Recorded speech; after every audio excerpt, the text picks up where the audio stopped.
شادی کے 15 سال بعد اللہ تعالیٰ نے مجھے ایک خوبصورت بیٹی سے نوازا تھا۔ میری بیٹی جب 12 سال کی ہوئی تو اتنی خوبصورت تھی کہ جو کوئی دیکھتا تو دیکھتا ہی رہ جاتا۔ لیکن کچھ دنوں سے میری بیٹی کا پیٹ پھولنے لگا تھا۔ میں چپکے سے اسے ڈاکٹر کے پاس لے گئی تو پتہ چلا کہ میری بیٹی حاملہ ہے۔ راز جاننے کے لیے ایک رات میں اپنی بیٹی کی جگہ میں اس کے بستر پر سو گئی۔ رات 2 بجے کے قریب دروازہ کھلا۔ جب میں نے دیکھا تو میرے پیروں تلے زمین نکل گئی۔ وہ تو میری بیٹی کا ہی میاں والی کے گاؤں کا سچا واقعہ سن کر آپ کے رونگٹے کھڑے ہو جائیں گے۔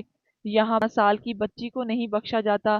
مرد، عورت، بچے، کوئی بھی جنس ہو یا پھر عمر، اس کے ساتھ کیسے بدکاری، ہوس پرستی مرد بدکاری کرتے ہیں۔ اپنی پیاس بجھانے کے لیے وہ بچوں تک کو نہیں چھوڑتے۔ میری 12 سالہ بچی کا پیٹ پھولنے لگا اور میں دیکھ کر ڈر گئی کہ پتہ نہیں یہ کیا ہے۔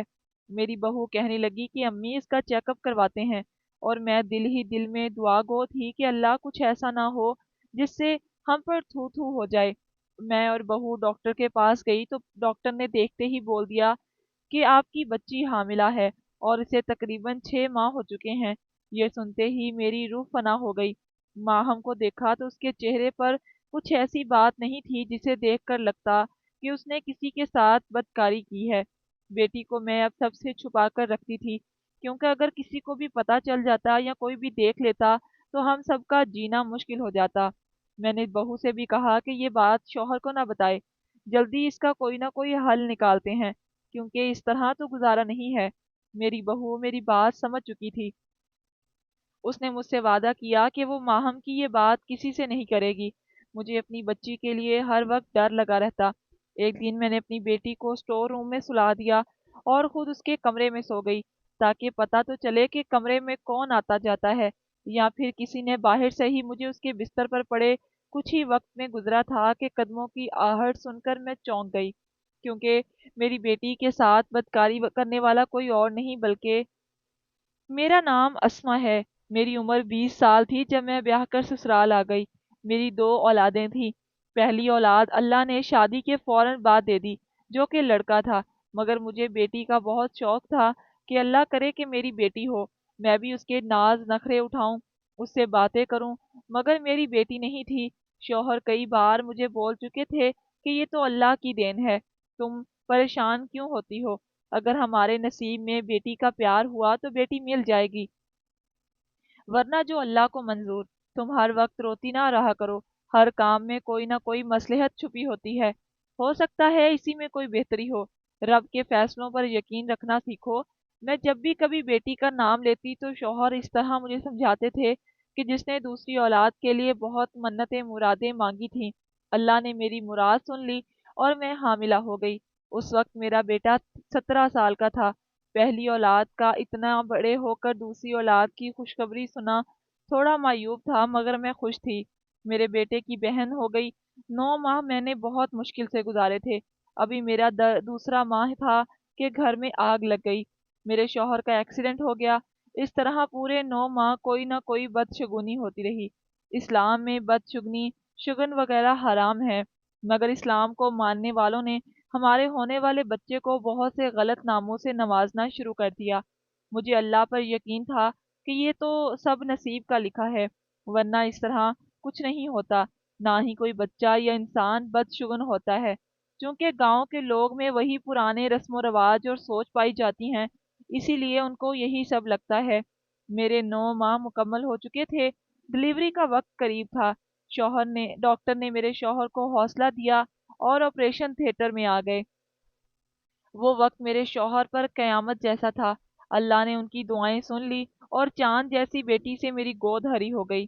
جب مجھے ہوش آیا اور شوہر نے یہ خبر سنائی تو میرے پاؤں زمین پر ہی نہیں لگتے تھے۔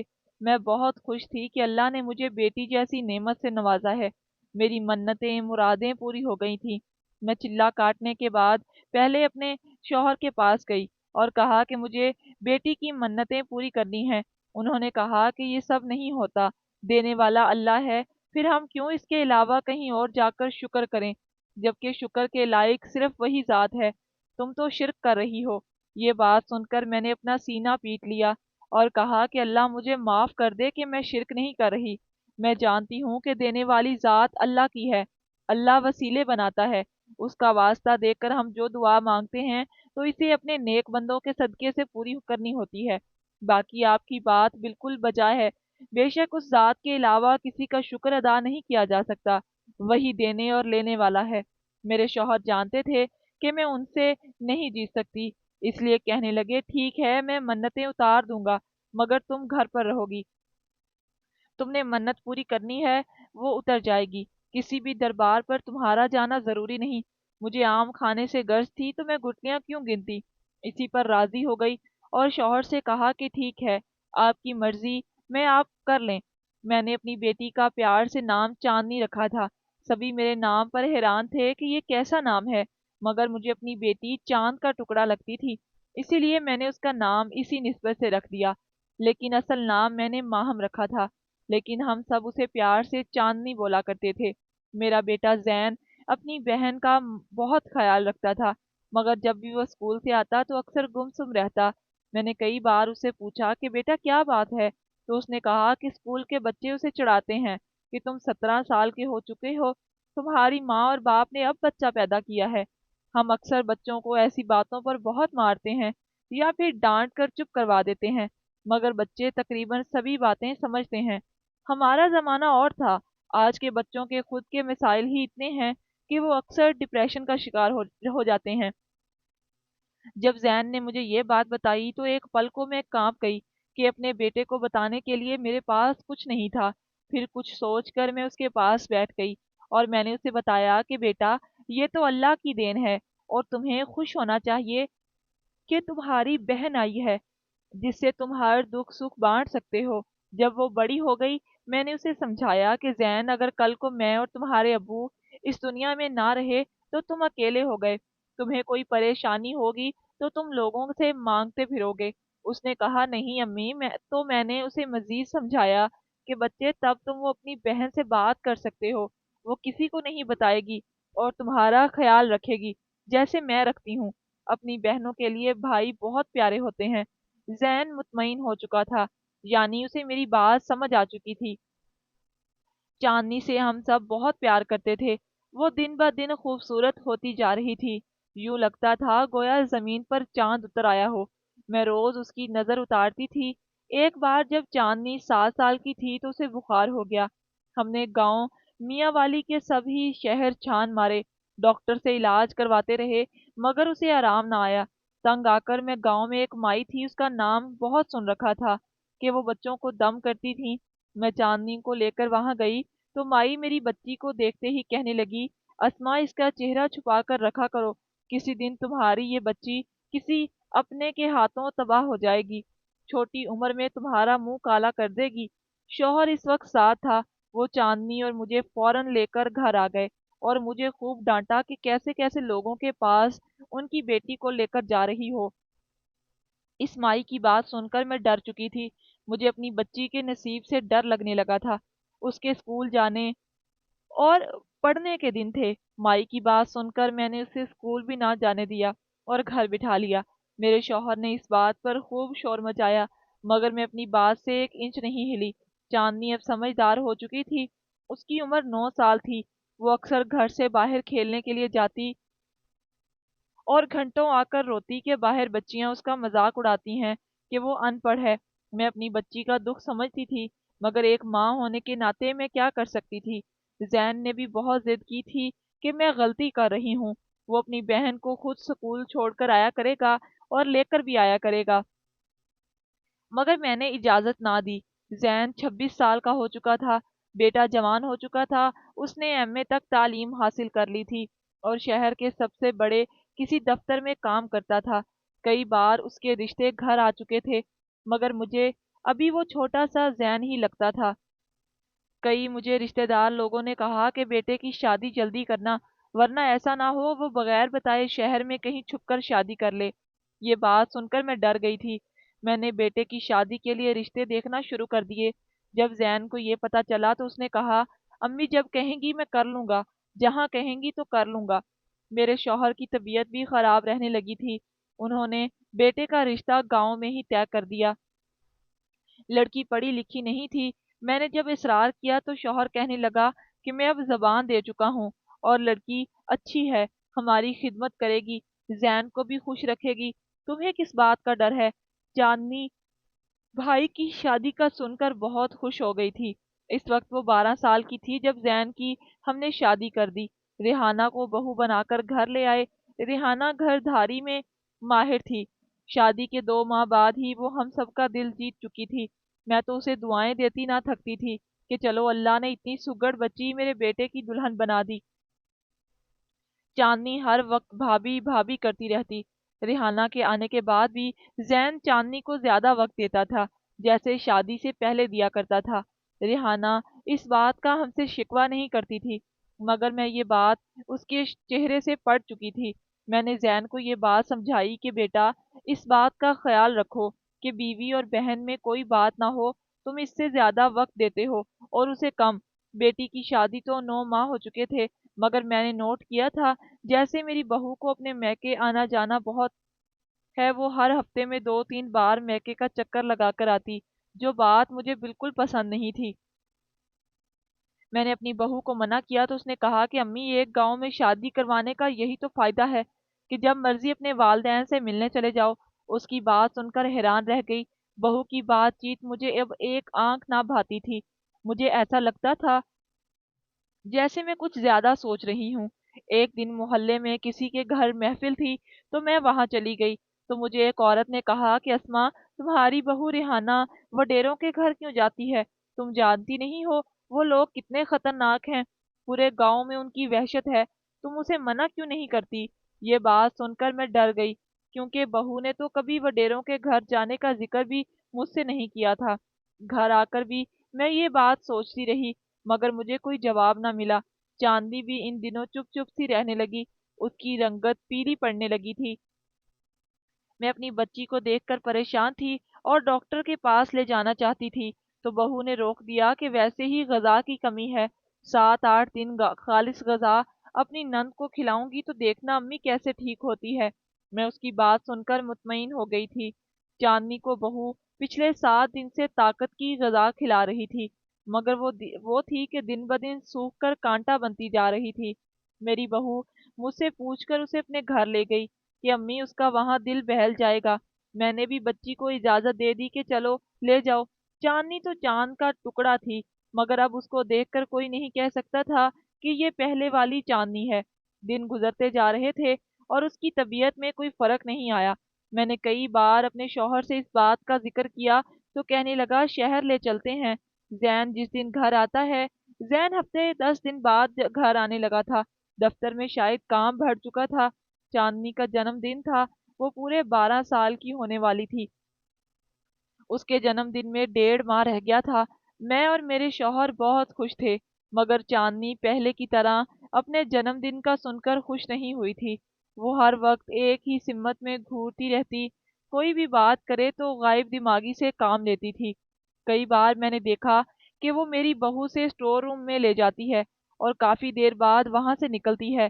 ایک دن جب میں نے اپنی بہو سے پوچھا تو کہنے لگی، امی میں تو اس کا دھیان بٹانے کے لیے پرانی چیزیں دکھاتی ہوں، میرا دل ہر وقت گھبراتا رہتا تھا۔ چاندنی کا پیٹ بڑا ہوتا جا رہا تھا، دیکھنے والوں کو لگتا تھا کہ جیسے وہ حاملہ ہو چکی ہے اور اسے چھٹا مہینہ لگا ہے۔ چاندنی کا پھولا پیٹ دیکھ کر میں ڈر گئی۔ میں نے اپنی بہو سے کہا کہ تم بچی کو اکثر اپنے گھر لے جاتی ہو، وہاں کچھ ہوا ہے کیا؟ تو اس نے مجھے کہا کہ آپ مجھ پر الزام لگا رہی ہیں، جب سے اس گھر میں آئی ہوں میں نے اسے اپنی بہن سمجھا ہے۔ میں نے یہ بات اسے کہیں بھی کرنے سے منع کیا تھا۔ چاندنی سے کچھ پوچھتی تو بس خلا میں دیکھتی رہتی، کوئی جواب ہی نہیں دیتی تھی۔ اگر یہ بات گھر سے باہر چلی جاتی تو نہ جانے پورے گاؤں میں ہماری عزت کی کیسے دھجیاں اڑائی جاتی۔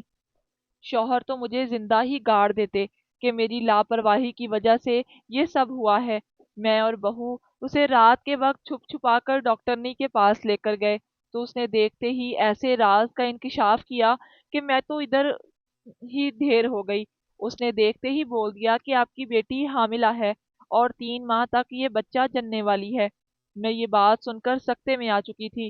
میں نے ڈاکٹر سے کہا کہ آپ ایک بار ٹیسٹ تو کریں، تو وہ غصے ہو گئی کہ آپ کو میری بات پر یقین نہیں ہے؟ کیا ڈاکٹر آپ ہیں یا میں؟ کہا نہیں کہ آپ کی بچی حاملہ ہے؟ پہلے دھیان نہیں دیتے بچوں پر؟ جب اولاد ایسے چاند چڑھاتی ہے تو ڈاکٹرز کو جھوٹا کہتے ہیں۔ ڈاکٹر یہ بات کہہ کر چلی گئی۔ میں وہیں سر پکڑ کر بیٹھ گئی۔ چاندنی کو میں اور بہو گھر لے آئے۔ اس کے بعد زیادہ تر میں کمرے میں ہی رہتی تھی۔ زین اس کا جب بھی پوچھتا تو میں جھوٹ بول دیتی اور اپنے شوہر سے بھی کہتی کہ وہ بھی خالہ کی طرف رہنے گئی ہے، کچھ دن تک لوٹ آئے گی۔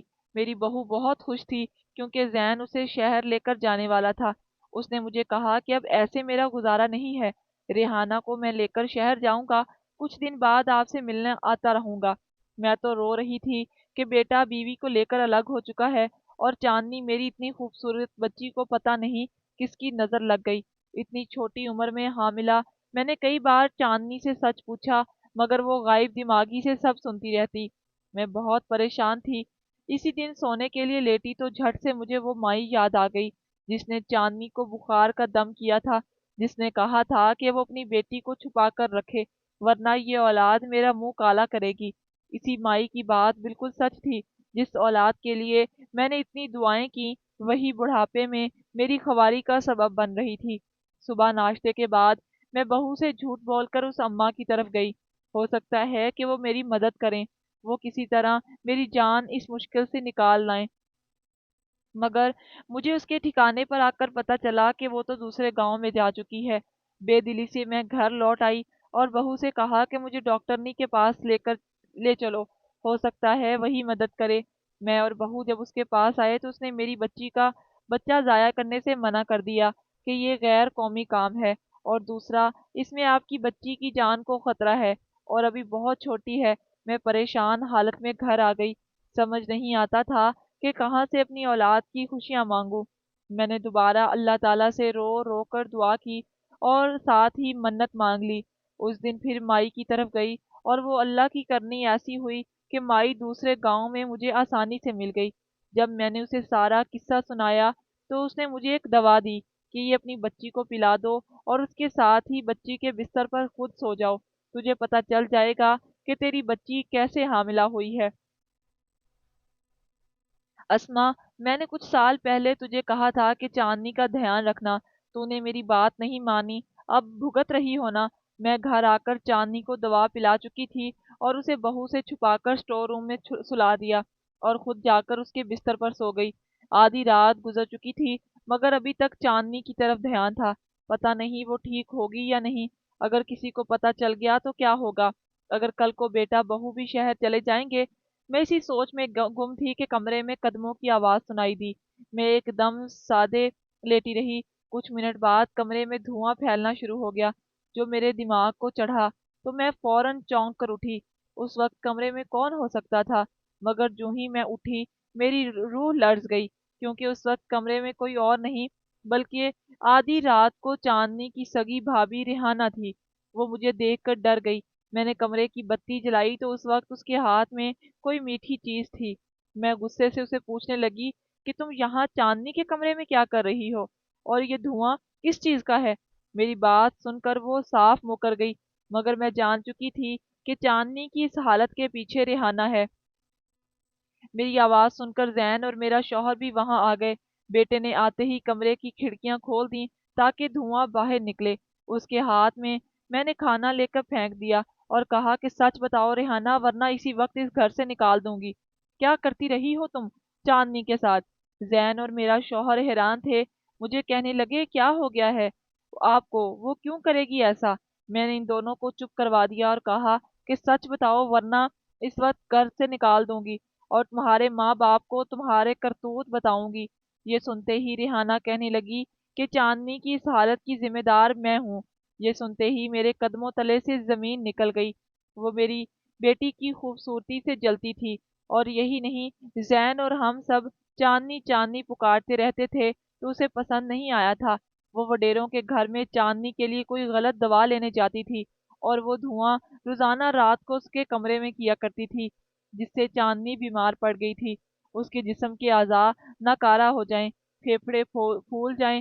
مجھے اس عورت کی بات یاد آ گئی جس نے مجھے کہا تھا کہ اس نے کئی بار اسے وہاں جاتے دیکھا ہے، مگر میری بہو نے مجھ سے جھوٹ بولا تھا۔